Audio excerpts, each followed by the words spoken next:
Dear students, last class में हमने class diagram को डिस्कस किया था। आज हम सीक्वेंस डायग्राम को डिस्कस करते हैं कि सीक्वेंस डायग्राम क्या होती है, उसके एलिमेंट्स को और उसके अलावा हम एक एग्जांपल को डिस्कस करेंगे सीक्वेंस डायग्राम के हवाले से, जो हमने क्लास डायग्राम में भी डिस्कस की थी।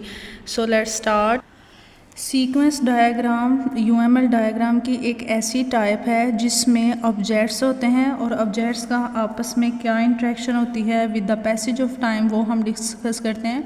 लाइक जिस तरह हमने यूज़ केस डायग्राम में डिस्कस किया था कि यूज़ केस डायग्राम में एक्टर्स होते हैं और एक्टर्स का सिस्टम के साथ कम्युनिकेशन होती है, तो वो एक्टर्स यहाँ पे ऑब्जेक्ट्स बन जाते हैं। क्लास डायग्राम में भी हम डिस्कस किया था, क्लास डायग्राम में जो क्लासेस के नेम होते हैं वो सीक्वेंस डायग्राम में ऑब्जेक्ट्स बन जाएंगे। सीक्वेंस डायग्राम यूएमएल डायग्राम की एक ऐसी टाइप है जिसमें हम ऑब्जेक्ट्स और ऑब्जेक्ट्स की आपस में जो with the passage of time communication होती है वो हम डिस्कस करेंगे। They help in understanding the flow of messages between objects. Objects का आपस में जो मैसेज कम्युनिकेशन होती है वो डिस्कस करेंगे। इसके कुछ एलिमेंट्स हैं। पहला एलिमेंट है इसका लाइफ लाइन।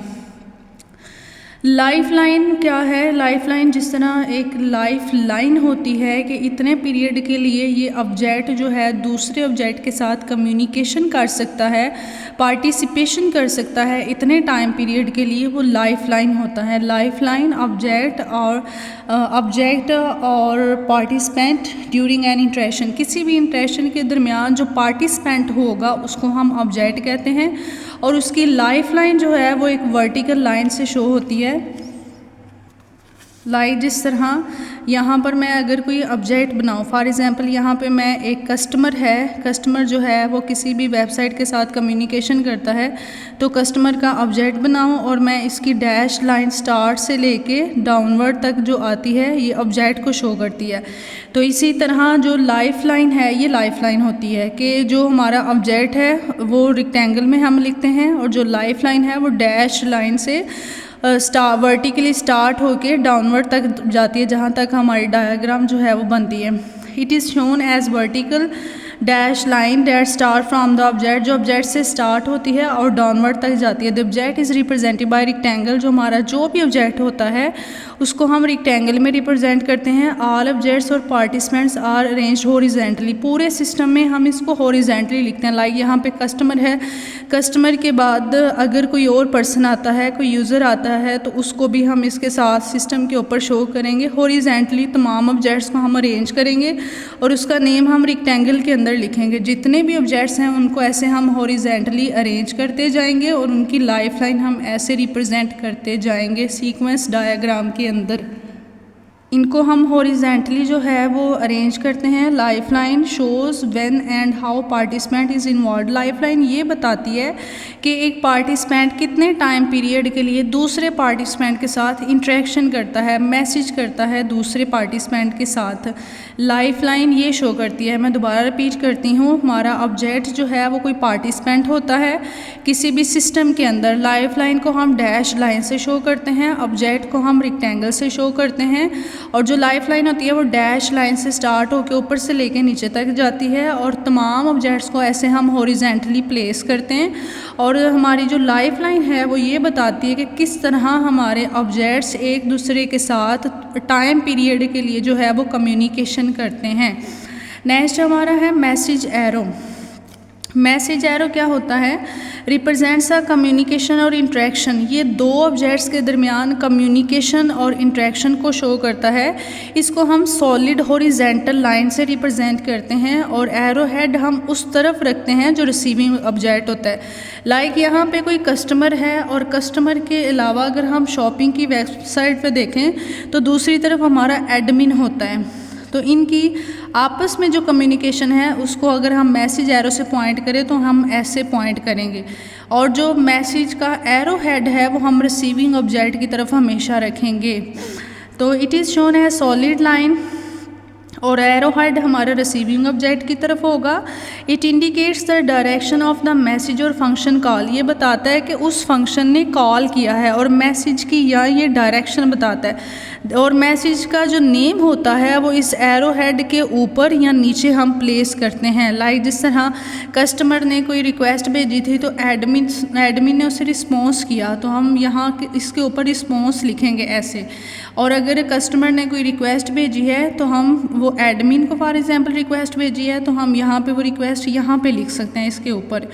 तो हम ये कहने का मतलब ये है कि जो मैसेज हमारा होगा वो हम इस मैसेज एरो के ऊपर रिप्रेजेंट करेंगे। नेक्स्ट जो है वो इसकी डायग्राम है, जैसे क्लास डायग्राम में डिस्कस हुई थी। डायग्राम उन्होंने बनाई थी कि एक रूम है, रूम के अंदर बॉक्सेस होते हैं, टॉयज़ बॉक्स हैं, उसके बाद क्लॉथ बॉक्स हैं, बुक बॉक्स हैं। तो उसकी डायग्राम जो है इन्होंने आपकी बुक पे बनाई हुई है सीक्वेंस डायग्राम के तौर पर कि कैसे with the passage of time message जो है वो फ्लो होता है और कैसे ये शो करते हैं। तो इन्होंने ये आपकी डायग्राम शो की है। जितने भी हमारे ऑब्जेक्ट्स होंगे वो हमने रेक्टेंगल में लिखने हैं। लाइक यूज़र है जिसका रूम है वो यूज़र है, उसके कितने बॉक्सेस हैं, टॉयज़ बॉक्स है, बुक बॉक्स है और क्लॉथ बॉक्स है। ये सारा जो है वो हमने रेक्टेंगल में रिप्रेजेंट करना है। और ये जो डैश लाइन है, जहाँ तक ये डैश लाइन जा रही है वहाँ तक हमारे सिस्टम का फ़्लो है और ये डैश लाइन लाइफ लाइन को रिप्रेजेंट कर रही है। जितने भी एरोज़ हैं ये मैसेज एरो को शो कर रहे हैं और जिस तरफ डायरेक्शन है वो हमारा रिसीविंग ऑब्जेक्ट होगा। लाइक यूज़र ने सबसे पहले टॉयज़ बॉक्स को ओपन किया तो हम ओपन को एरो हेड से रिप्रेजेंट करके जो ओपन है इसके ऊपर लिखेंगे। यूज़र ने बुक बॉक्स ओपन किया, क्लॉथ बॉक्स ओपन किया, तो ये रिसीविंग ऑब्जेक्ट की तरफ जा रहे हैं। फिर यूज़र ने क्या किया, टॉयज़ को पुट किया टॉयज़ बॉक्स में, तो ये रिसीविंग ऑब्जेक्ट हमारा यूज़र होगा जिसने खोला था पहले और फिर उसमें चीज़ें रखी जा रही हैं, तो रिसीविंग ऑब्जेक्ट इसकी डायरेक्शन चेंज हो जाएगी। इसी तरह यूज़र ने बुक बॉक्स में चीज़ें रखी, पुट बुक्स इनसाइड। फिर उसने क्या किया, क्लॉथ बॉक्स में चीज़ें रखी तो पुट क्लॉथ इनसाइड। तो ये सारे जितने भी हमारे मैसेजेस हैं ये हम मैसेज एरो के ऊपर रिप्रेजेंट करेंगे और जो रिसीविंग ऑब्जेक्ट होगा मेरा हमेशा मैसेज एरो की डायरेक्शन उस तरफ होगी। इसी तरह हमारे यूज़र ने टॉयज़ बॉक्स को फिर क्लोज़ किया, फिर बुक बॉक्स को क्लोज़ किया, फिर क्लॉथ बॉक्स को क्लोज़ किया। तो आज की हमारी डायग्राम सीक्वेंस डायग्राम है जिसमें हमने ये पढ़ा कि सीक्वेंस डायग्राम मुख्तलिफ ऑब्जेक्ट्स और ऑब्जेक्ट्स का आपस में रिलेशनशिप बताती है with the passage of time. इसके कुछ हमने एलिमेंट्स की डिस्कशन की। First one is life line, second one is message arrow. Life line में हमने ऑब्जेक्ट को डिस्कस किया कि वो पार्टिसिपेंट जो हमारे सिस्टम में पार्टिसिपेट करता है वो ऑब्जेक्ट होता है और ऑब्जेक्ट को हम रेक्टेंगल में रिप्रेजेंट करते हैं। हमारी जो लाइफ लाइन होती है वो हम डैश लाइन से स्टार्ट करते हैं और अपवर्ड से स्टार्ट करके हम डाउनवर्ड की तरफ जाते हैं, ये हमने डिस्कस किया था।